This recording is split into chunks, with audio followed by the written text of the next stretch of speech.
Hello, this is Paolo Copage and welcome back to an episode of a series I haven't done for ages called A Sleepy Sunday Let's Play. We are replaying the game, The Away Team, with the new expansion, Lost Exodus. There's been additional content added for free by the very fine people down at Underflow Studios, and I thought this time around, because we've got a new expansion, I would try their modded characters. Now, I'm not going to shy away from the problems I've had. I've had issues with adding the characters off the workshop page, but Papa Fishy, as he's known on Steam, has been very, very accommodating and has helped me a lot to be able to get around the problems. They think they've identified the problem and it's going to be fixed in the next patch, so hopefully it'll all be sorted soon enough. Well, the ideal case is you don't get the same issues I have, but basically the characters wouldn't load via the workshop, so I had to do it the old school way and add the files manually. But alas, it is done, and I'm now ready to rock with this game. I wanted to play with modded characters because the characters which were originally supplied with the base game are still the same. So I just wanted to change it up a little, have a little bit of a new perspective on certain situations we're bound to find ourselves in. So what is the Away Team? Well, you are on the last ship to leave Earth to go off into the darkness, blackness of space and find a new home, basically. You are the AI and you help the team get through certain trials and tribulations which may or may not kill them. And the ideal thing is to find a place we can call home somewhere, anywhere. There are ships which have gone off before us, but we don't know if they've made it or not. They haven't got back to us. Earth is on its last legs. It's a dying planet, so there's no point hanging about. We might as well skedaddle out of here and see what we can get up to, really. So let's crack on, shall we? We're going to click on new game. Oh, before I do that, I'm just going to go to the options. A new thing since the last time I played is the cheats menu. We have only eat when moving and always show planets. Now I've decided to put on always show planets. This is simply so we can be as efficient and get as many stories in to each episode as we can, rather than flying around a black screen looking for stuff. At least this way we can see where the planets are, get to them and get on with the interesting parts. So with that being said, let's crack on. Now, as you can see, I have a full complement of crew to choose from here. The ones with the little pencils by the top right hand parts of their portraits are the modded ones, and as you can see, I've gone through some ones you'll know and others which I just thought sounded pretty cool. So we'll break them down and take it from there. We have Ark Toasty, a prominent holovid celebrity. I hope that's not like a reality TV. I hate reality TV celebrities. They're not celebrities. They're famous for being famous. They're not famous for actually doing anything. But anyway, I digress. Ark Toasty is loved for his enthusiastic demeanour and amazing hair. I can relate. Initially signed up for crew duty as product placement for Earth's last remaining cosmetics company, Hair Care, Ark Toasty's easygoing nature helps the crew stay calm under pressure. And he has traits of scientist, polite, genial, and reckless. Oh dear. We then have a Space Wizard. I mean, you know, this game is already won as far as I'm concerned if we have a Space Wizard. You can't go wrong. We've got magic, we've got science, all the different aspects of what we need in a crew is in him. It's endowed purely on him. If I could take one person, the Space Wizard would be the guy. And look at that beard. It's amazing. No more needs to be said, really. When space magic is needed, Space Wizard will be there, solving space problems with his wizarding ways. Shadow and flame are common in space, but since there's no up, there's no way to fall into it. That's why it's good to be Space Wizard. And he's a mechanic, obviously. Lucky, observant, and again, reckless. That's probably not a good thing, but hey-ho. And then we're going to some classics. I'm a big fan of The Next Generation. It's what I grew up with. Wednesday night, BBC 2, 6 o'clock, over at my nan's, after having some food, we sit down and watch The Next Generation. Jean-Luc Picard. Jean-Luc Picard was a celebrated Starfleet officer, archaeologist and diplomat before he was transported to this two-dimensional universe by the ever-mysterious Q. What a bastard. Q is an absolute bastard. He is the epitome of just an asshole. That's it. Just he's an asshole for being an asshole. He's an asshole. That's what I'm trying to say. But anyway, I digress. Jean-Luc Picard is a politician. He's polite. He's a team worker, which is good because, well, he's a captain and he's stubborn. We then have Geordie LaForge, Again, another tip-top guy. Jordan LaForge was a Starfleet officer and the chief engineer of the USS Enterprise D before he was lost to his original universe while attempting to reverse polarity near a field of wormholes. Easily done. We've all been there. No one's going to hold that against him. He's a mechanic. He's observant. He's confident and disabled. I'd argue that point. He has better vision than most people with 20/20, but hey-ho. We then have Bozef Jokestar. Bozef is possibly the funniest guy in space. We'll leave it there. No more needs to be said about him. Well, the funniest guy in the cold vacuum of space. Because if he keeps slipping you up with that banana peel, that's where he's going. He's surprisingly lucky, but he is often found carrying things that don't belong to him. So he's a comedian, hopefully. He's lucky, he's genial, and he's a kleptomaniac. Hey, we've all got our flaws. We've all got our flaws. And the last, but by no means least, Dr. Phil. Now, being a Brit, I don't know a lot about Dr. Phil. I know of him. I know what he does. But he's not really prominent in my life. But hey, celebrity doctor. I mean, you can't go far wrong, can you? Dr. Phil is a certified doctor, inverted commas, who is completely legit. So you should choose him for your next journey. Done.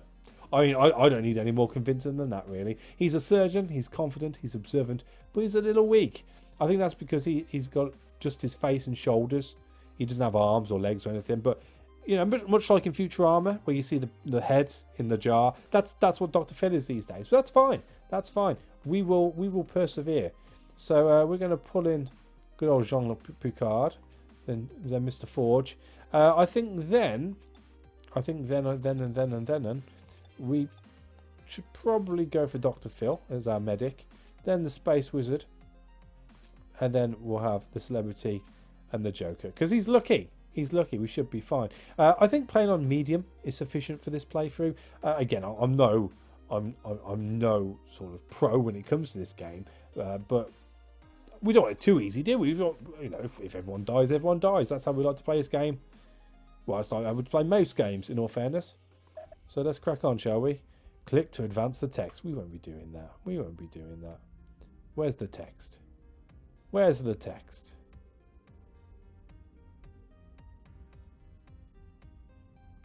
Oh, I need to click it in order to... sorry, I thought it was going to come up automatically. ZP Vedi deceleration cycle initiated. Wake inhibitors disabled. Does that mean they're asleep? Mission parameters loaded.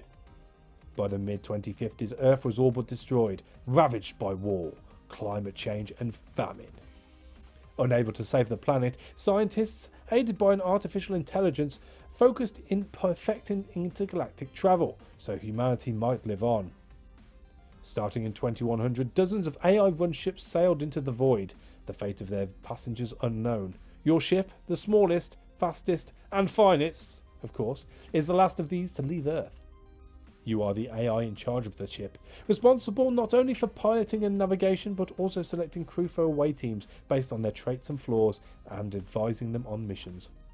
By now, Earth is a dead planet. Your crew is very small, but they are the last known humans. Your choices will determine their fate.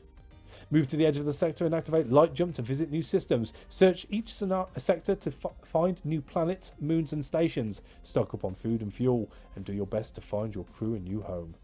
Good luck. Boom. So there we go. Sector details. We're not worried about the designation. There's 1 point of interest, and that's it. Our life support is operational, which is always... It's good to know, that is. That's real good to know. You know, if it wasn't, I'd be worried. We've got cryopods.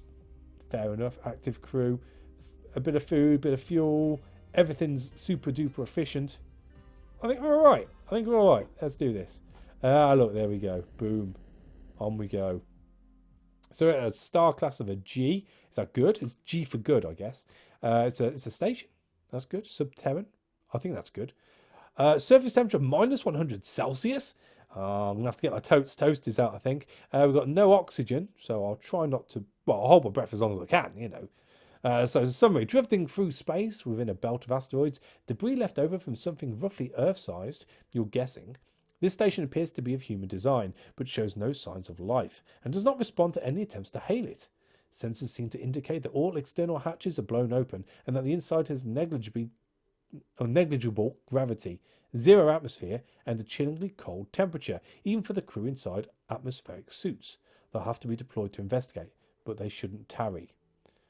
Right, so we're not going to hang about. That's what they're saying here. Who do I want to take? They would not. They don't want to tarry. They don't want to tarry. Do I really want to sort of take everyone? Probably not. I mean, it doesn't sound good, does it? It's very cold. There's no atmosphere. I think people are going to die. I think for this, we are going to take. I mean, we don't want to ruin our first trip. We've taken all our best players, surely. So let's go with Arch Toasty as our leader. Or when we fill it if empty, that's fine. We'll have Bozif as our... In fact, is he an engineer? He's a scientist.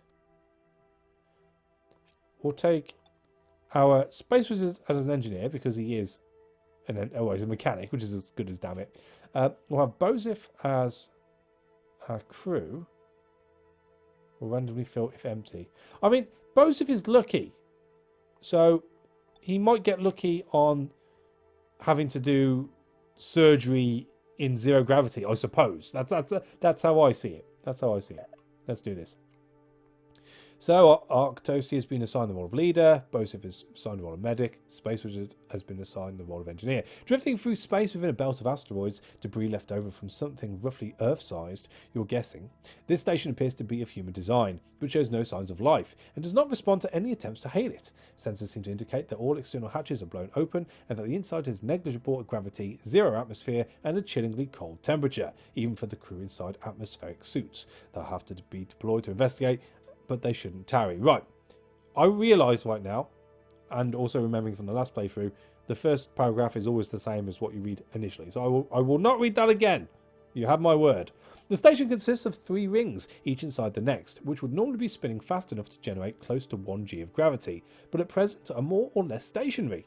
The 3 are connected by a cross-shaped set of corridors, and it is at the junction of these that the shuttle is able to dock.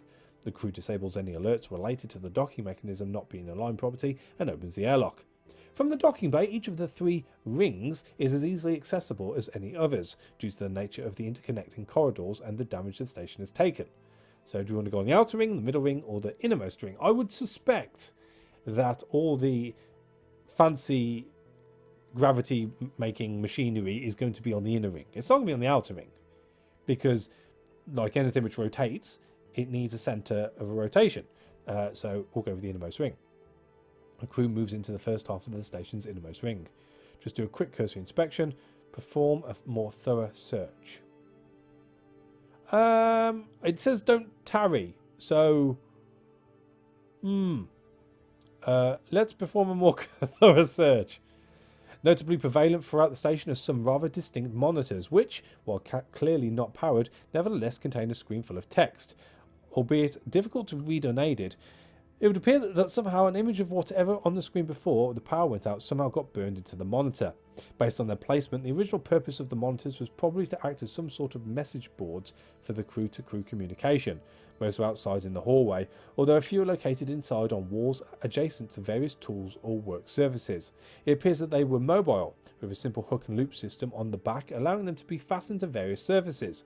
You wonder how many went drifting into space and wound up among the asteroids. The crew moves carefully along the innermost ring, pausing beside the more interesting doorways to peer inside. You advise them to stay outside of anything that looks especially hazardous. There's plenty of it here too, since this appears to be a heavily science-focused area. It's like that the AI core was here, if there ever was one, although the noticeable gap in the centre of the station seems to suggest that if it was anywhere, it was there, and it isn't any longer, so it's a moot point. Fair enough. The first area the crew enters seems to be a highly medical in nature. Get my words right. Empty and smashed vials of some uncertain purpose drift aimlessly about inside once refrigerated cabinets of obviously tougher material, and various desks containing scientific apparatus form a semicircle in the centre, surrounding what seems to be some sort of centrifuge. Arch Toasty, I haven't made my mind up yet, senses something is amiss and proceeds more cautiously through the doorway, an inch at a time. Unfortunately, this proves their undoing. Oh, Okay. A hidden pressure plate, clearly very sensitive, since there is almost no gravity to speak of at the moment, gets tripped by one of their feet, and triggers some sort of compressed air blast which hurtles a crude but effective trident from a hidden alcove and straight into their face. Their helmet is smashed instantly, and the trident buried so deeply in their skull that there is no way to remove it without killing them. Right. Not that there's any reason to try, since they suffocate fairly quickly in spite of any of Bosif Jokestar's efforts. The loss is tragic, but the mission must continue.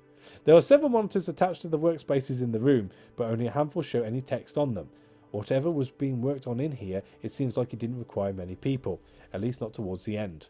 There are 3 working screens in this area, each labelled with what appear to be initials. Well, that's fantastic. Our first decision, and we get someone bloody killed. Awesome. I can see how this playthrough is going to go already, and I'm really looking forward to it. All right, so there are 3 working screens in this area, each labelled with what appears to be initials. I am just going to fast forward the text from here on in, so we don't have to have it jumping around all over the place. Right. KJRDRS. Tell the crew to stop reading. I mean, well, being initials, it's not really their rank or anything. Nothing which jumps to mind, so I don't think it matters too much. We'll go with RD. Rumfelt, Demarcus. What are we? What am I? Am I meat? What is the meat? Atoms. What are atoms? Empty space. Particles flying around. I am mostly nothing, and the something that I am is always in motion. I barely exist. My cells are emptiness. My brain is water and electricity. I am a stream of consciousness. I am a bolt of lightning. I have a beginning and end with a brief middle, and then I am gone. I am gone. A handful of fuel rods are stashed under his workspace. Okay. That was rather bleak. Kimberlin, Giselle. Final inventory came in, and it says, as we expected, 100% non-viable. Decision was already made to utilise any non-viables for nutrient paste, but no one is expected to be a total loss. We're literally eating our future as a species, literally destroying ourselves. They always said that the end would come with either fire or ice. No one predicted this. Ice would be better, I think. Just void everyone. End it. Though we'd probably not even get that right. They say if you get voided, you get sunburned before you suffocate. I'm not sure if that's irony, but it seems like it should be. Wow. Doesn't sound good for these guys, all in all. Nothing of value can be found within this workspace area. Okay. And Russard, Sunny. I tried to tell them today we should grow potatoes and eat those. I said we could do it hydroponically and it's all the nutrients we need. But they said, well, okay, fine. Where do we get potatoes? We didn't bring any? And I said, so whose fault is that? And they said, well, probably the AI's fault. So I said, well, okay. So I want to talk to the AI. And they said, well, you can't. She's dead. And I said, oh. But anyway, we should have used potatoes. I don't really like them, but it's okay if you have nothing as long as there's some butter. If you eat the skin, it's supposed to be nutritious. Well, that really didn't get us anywhere, did it? The crew moves into the second half of the station's innermost ring. Okay. You know what? This time we're going to do a cursory inspection because I feel we might get another trident to the face. The crew does a cursory search in a few empty rooms and manages to find a few hidden caches of materials that would be useful as a fuel source. Nice. After they're done, they return to the shuttle to decide what to explore next. The crew could wander around in circles ad infinitum here, but you get the feeling that they've exhausted everything of interest in this area. It would have been nice to question the AI about what happened, but you'll just have to piece it together yourself. Right, okay. Well, I suppose we go to the middle ring now. The crew moves into the first segment of the station's middle ring. Let's try a thorough search again. The crew moves carefully along the middle ring, pausing beside the more interesting doorways to peer inside.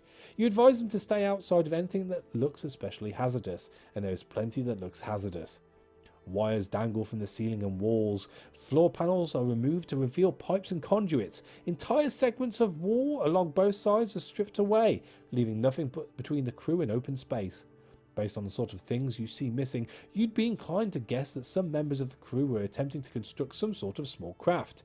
But there's no sign of any such craft. So either it worked, which is unlikely, or it disintegrated and spread them out among the asteroids.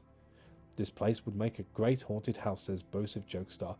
Ho, ho, ho. So funny. We've added one of our own to the haunted house already, which is super smashing great. I mean, if I'm going to lose anyone, I might as well lose the reality TV star first.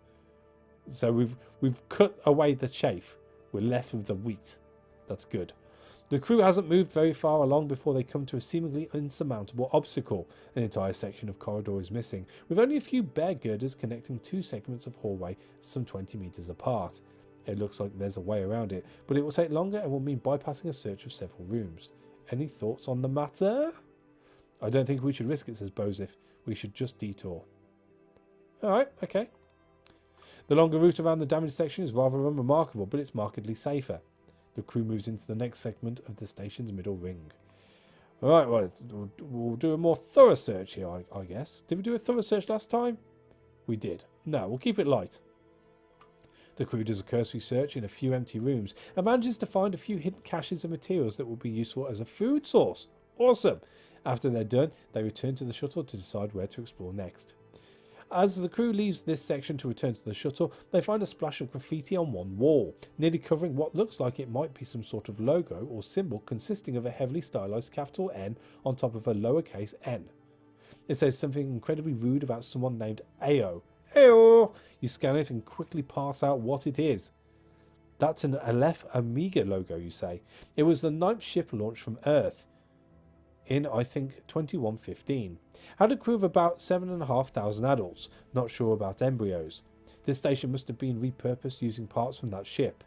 There would have been plenty of parts since it was almost 2 kilometers long, but it would have been an immense undertaking, especially if, as it seems was the case, the crew was not fond of the AI. Well, let's push our luck, I suppose. As it makes no real difference, you tell the crew to proceed in a clockwise direction around the outer ring. It should take them approximately an hour to clear the entire thing if they keep to a good pace and don't encounter any gaping holes which suck them out screaming into the void. Since the interior is completely depressurized, however, that's a very low risk. They'd literally have to try in order to fall out into space. The outer ring of the station is clearly designated for living quarters and crew services, with the inner side of the ring acting as a hallway which, when the ring was spinning, allowed access through the ceilings of the crew cabins. As it stands, however, with no gravity, no air and no interior lighting save for that from the crew's helmet lamps, it's a bit like tumbling through a bottomless pit. Certain areas are clearly best avoided, as the gaping holes in the exterior are just too risky to get near. While the crew would have to try to fall out, you know your crew, and wouldn't put it past some of them. There are plenty of seemingly safe cabins to investigate, however, as well as several accessways, that's right, leading to some of the external engines which once helped give the station its rotation. Right, keep your eyes peeled for anything we could use as food or fuel. Sounds sensible. Will do, boss, says Bozef. As the crew enters the main outer hallway, they are somewhat startled to find an assortment of spacesuits bobbing about. You assure them there are no life forms aboard but them, and ask them to take a closer look. You and they regret this immediately. Each of the suits is filled with a grey powder which you immediately ascertain is all that remains of a former crew member. The temperature inside the station was not quite low enough to preserve the bodies initially, with the suits allowing bacterial action and decomposition to take place. Once the internal decomposition was done, the oxygen would have run out. The radiation from the nearby star, along with the degradation of the suits by constantly rubbing and bumping against everything inside the station, would have finished the job. Complete desiccation and powdering would take decades? Centuries? You're not sure. But you're not about to suggest that they be used as a food source, even if they are literally freeze-dried astronaut food at this point. Not because it's not logical, but because there's no way the crew would agree to it. The crew moves into the first segment of the station's outer ring. So let's do a thorough search. Here we go again. The crew moves carefully along the outer ring, pausing beside the more interesting doorways to peer inside. You advise them to stay outside of anything that looks especially hazardous. There are 3 working screens in this area, each labelled with what appears to be initials. Well, let's do it again then. RF.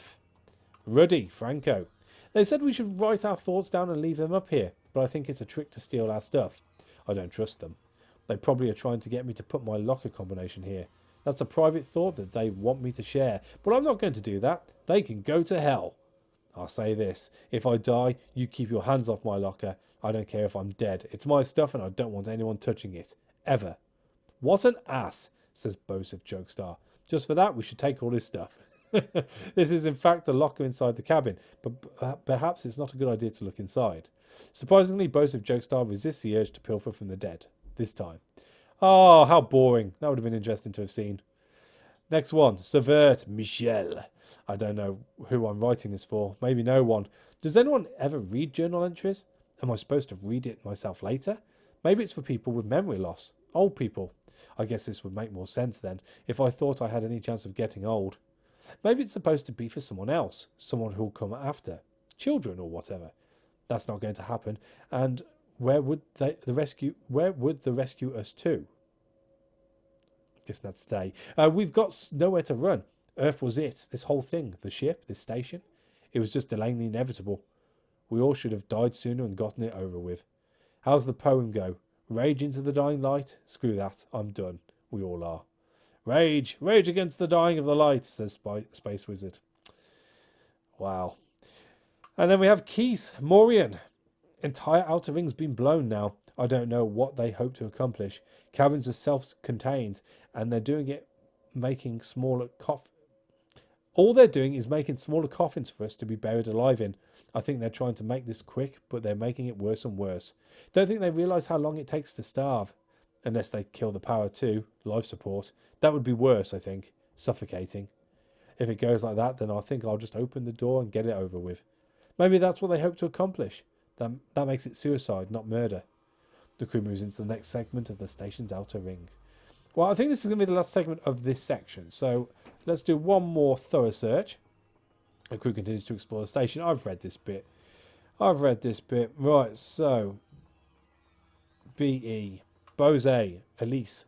To whoever reads this, my name is Elise Bose with a Y. I was from New York. I was 27 when we left Earth. I don't know how old I am now. My birthday was March the 12th, 2088. I was 5 feet and 8 inches tall and I weighed 145 pounds. I had brown hair and brown eyes. I was going to work in the embryonic studies lab, but they didn't need me, so I have no job. I guess that's everything, I guess. Hope you find this. We found it, at least with a Y, says Space Wizard. Oh, he's so nice, isn't he? Compassionate. Not reckless, compassionate. And the last guy, Bien Rostro Ali. Dear God, I don't know how you work or if you exist. Our Earth people said you were in heaven, and I always wondered where's that? And people would just point up. I think some of them meant clouds, but I knew better. But I always figured it was still up from there. But where are we now? Is this up from where Earth was or down? I don't know. I can't find where to look. Anyway, I never did really believe, but I guess now is as good a time as any to start. But I don't know where to pray to, so I'm not going to. I don't know where you are. So anyway, if you find this, please keep me in mind. I was mostly a good person, and I don't think it's fair that if you don't believe, you don't get to live after you die. But I guess that's up to you now, isn't it? Wow. These are so morbid. The crew moves into the next segment. One more thorough search. Why not? Corridors are ominously quiet and still, but for the occasional thump as a deceased station inhabitant bumps gently against a wall. It's a strange combination of serene and horrifying, but the crew seems to be managing well enough that you don't bring it up. Nightmares are going to ensue, but you are certain. Gonna have nightmares after this. Oh, Bosif, he's so funny. I knew it, you say. What, they ask? Nothing. Right, so we'll do this last one, and then I think we'll leave. Kanzler, Diana. We're supposed to write something personal, but I can't really think of anything. I'm not very interesting or personal. I don't really have friends on board. I'm not sure why I came. Getting my name drawn, I guess, felt like winning something, and I wanted to be part of something. So I came out, and I don't know why I did. It was kind of stupid. I haven't really talked to anyone since we started, and now there's no time to do anything anyway. So I guess I regret that, but that's not really personal. It's just stupid and lame. This is dumb. Anyway, that's it. Bye, I guess. Bye, says Space Wizard. I like to think he doesn't pick up on the morbidity of it all, and he's just like, bye. Anyway, yes, Grosh, Irina. When I was little, I asked my mother what happens to astronauts who die in space if they can't be buried, and she said they become angels because they're so close to heaven. I hope when I die I become an angel too, so I can find out if that was true, because I think she was lying. Falbo, Curvens, this is my last will to whom it may concern. I ask that anyone read this avenge my death by tracking down whomever it was who came up with the idea to install one of the station rotation engines right above and outside of my cabin. I haven't had more than an hour of sleep at a stretch since they woke us up, and I'm frankly glad this will all be over. Whoever you are who did this, I hope you rot in hell. Should I try and climb up there and see what this engine thing is all about? Asks Bosive Jokestar. I would prefer for Space Wizard to do it, simply because he's the engineer. You'd have thought he would be the one who'd be picked. Do I want to get Bosive killed? That is what we're really asking here. He's lucky. I'm sure he'll be fine. Or not.